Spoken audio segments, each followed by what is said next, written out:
George Washington is the indispensable man. Our country wouldn't exist without him. He was not without his flaws, no historical character is, but that really doesn't undermine the pivotal role that he played in the American Revolution or the forging of our country.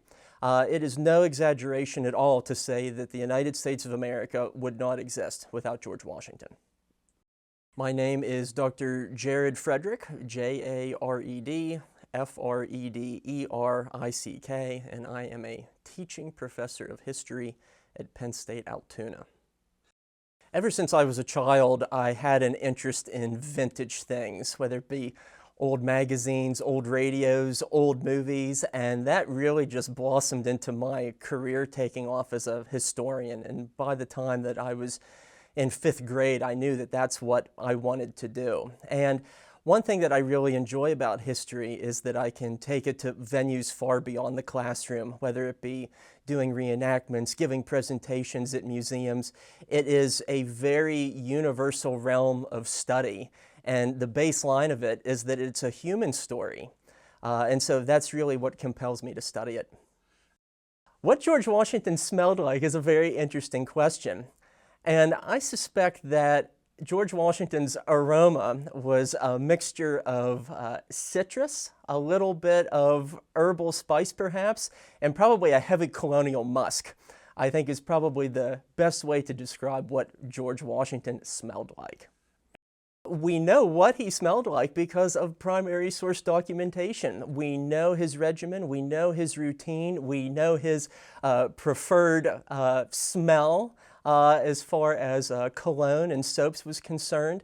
And so history is a wonderful thing because everything is so thoroughly documented, even down to the slight minuscule details perhaps of what somebody smelled like. Dr. William Hunter was a very interesting individual because doctors at the time would also tend to run apothecary shops.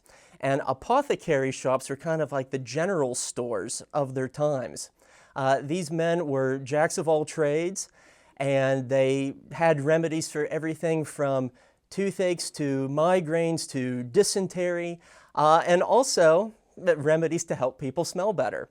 And so that is what his ambition was. He began his entrepreneurial endeavors in 1752 and continued to make soaps and perfumes up until the time of his passing in 1777. There is a little degree of immortality associated with Dr. Hunter because 4 years after he passes away, George Washington gifts all the varieties of the Caswell-Massey brand to the Marquis de Lafayette, who was a son-like figure to Washington. And I see this as a really interesting example of political and cultural diplomacy, because what often happens when foreign heads of state or special dignitaries or VIPs visit your country, you give them a gift. And so in my mind, when you look at the gift that Washington gives Lafayette, it is a statement saying that we're no longer a bunch of country rubes. The town of Newport, Rhode Island is no longer some sort of pirate coastal town. We are increasingly cosmopolitan, we are refined, we are sophisticated, and by goodness, we can smell just as good as any sophisticated European can. And that's really one of the underlying narratives, I think, that we see in this exchange of soaps and perfumes. Colognes and perfumes were almost exclusively in the realm of the elite. And that was to really just sort of cover up the daily odor that plagued Americans in every realm of society at that time. Bathing was not standard or customary. Somebody who might have been living in the mid-Atlantic colonies might have only bathed 3 or 5 times a year. I think something that's really crucial for us to understand 250 years later is that people's senses worked in a very different manner. What smelled bad to us would have been customary for them. And if the wealthy of the time could help diminish that ever so slightly, they most certainly had the economic means of doing so. Also, if people were a bit paler and a bit plumper, That was also an indicator of your economic status because it revealed that you didn't have to work out in the sun and that you weren't burning calories like a common everyday farmer might have been. The documentary evidence would seem to suggest that wearing cologne was a daily part of George Washington's regimen. And this was a man who was very particular about hygiene, about appearance, because the guy's 6'3". He always has a commanding presence. And what do you need to back up a commanding presence? Well, you need to look good and you need to smell good.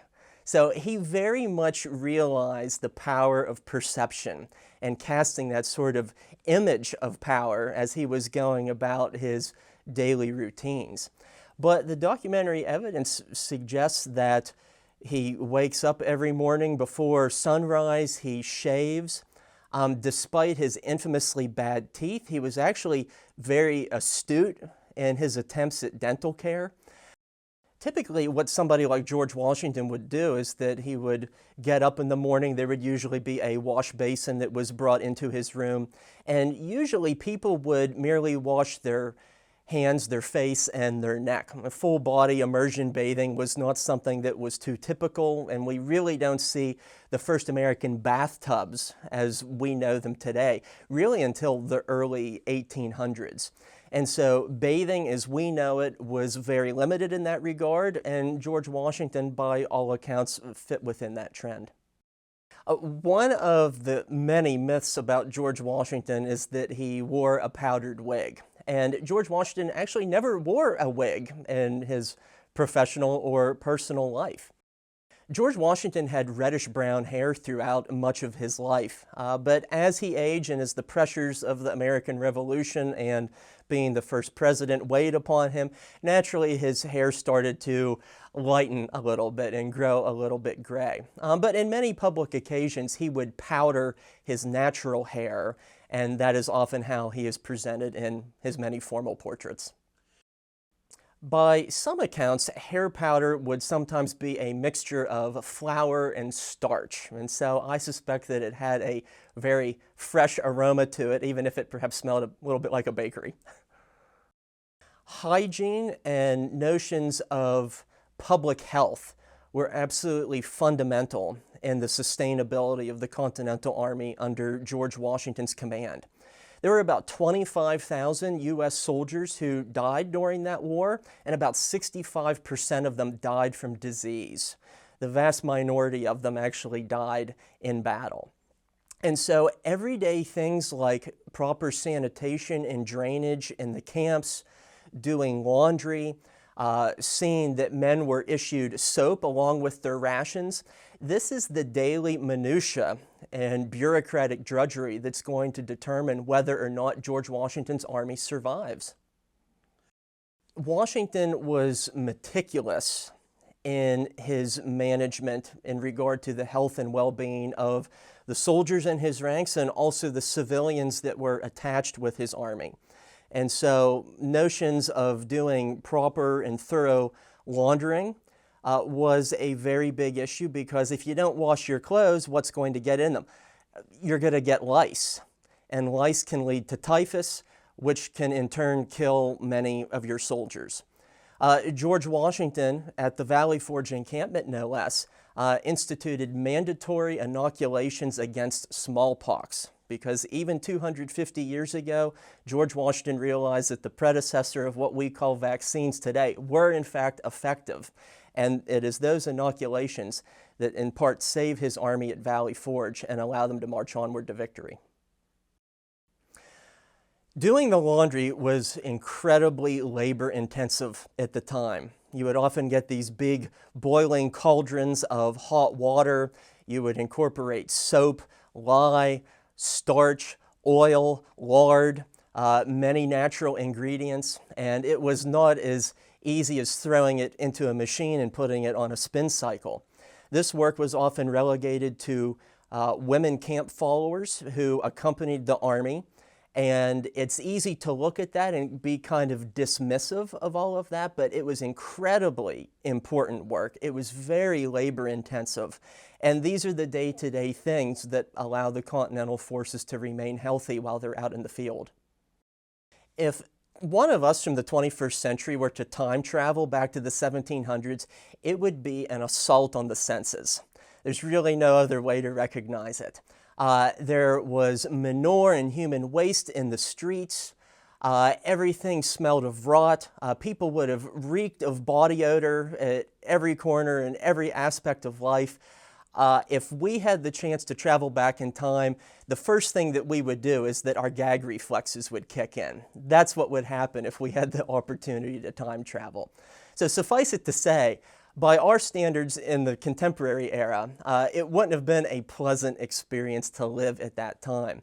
But in a more serious realm, people associated odor and waste and all this muck that they would find in the streets with disease. And so there was this concept that odor could be associated with lethal forces.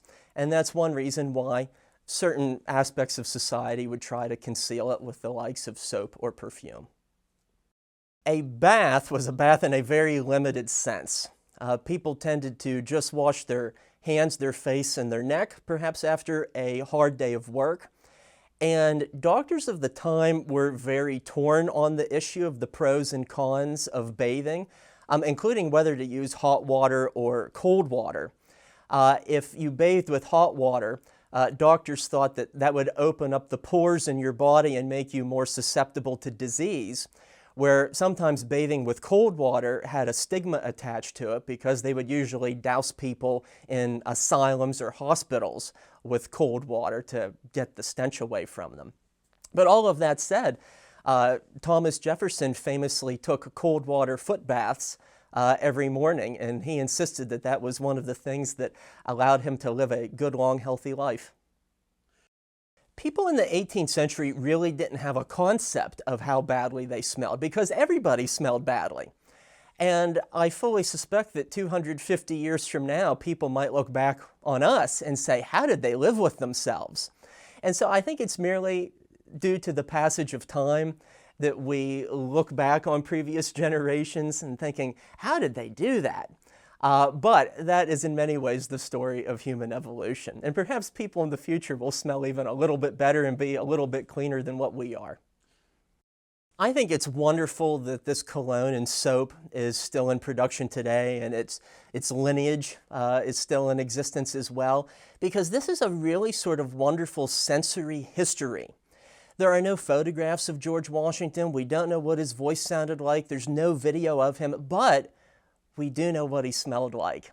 And when you share a story like that or pass around a bar of this soap in the classroom, that opens up a door of understanding into the past that otherwise cannot be easily achieved. It just so happens that I've taken bars of Caswell Massey soap into the classroom and I pass it around and I tell the story that George Washington gifted the Marquis de Lafayette this brand of soap. And students really enjoy it because it takes these famous individuals off their pedestals a little bit, because thinking about George Washington using soap isn't something that often comes across our minds. And so it brings these iconic characters down to our level, and it makes them just a little bit more accessible 2.5 centuries onward.